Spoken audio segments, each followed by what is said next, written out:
முருகன் நம்பால் வந்திருக்கா. சொல்லு சாரு. யுகேஷ் எப்போ வருவான்னு உனக்கு எதாவது தெரியுமா?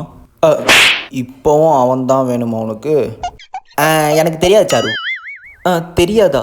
சரி, யுகேஷ் வந்து பவாக்கு ஓகே சொல்லணும். அதுக்கு எதனா எங்களுக்கு ஹெல்ப் பண்ணுறியா? நானா?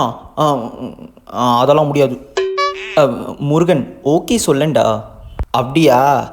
சரி, ஹெல்ப் பண்ணா அப்படி எனக்கு என்ன கிடைக்கும்? ஐயா, உங்ககிட்ட போய் ஹெல்ப் கேட்டேன் பார்த்தியா, என்ன தான் திட்டிக்கணும். Sir sir.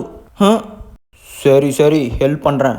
ரொம்ப தேங்க்ஸ்டா முருகன். அப்புறம் இந்த ஹெல்ப்பு பவாகாவெல்லாம் பண்ணல, உனக்காக தான் பண்ணுறேன். எனக்காகவா? புரியலையே. ஒன்றும் இல்லை சாரு. யுகேஷ் வந்துட்டான் பாரு, போ. யுகேஷ் வந்துட்டானா? சரி நான் வந்துடுறேன். அப்பாடா போயிட்டா. டே முருகனை, நீயே காட்டி கொடுத்துருவ போலடா லவ் பண்ணுறேன்னு.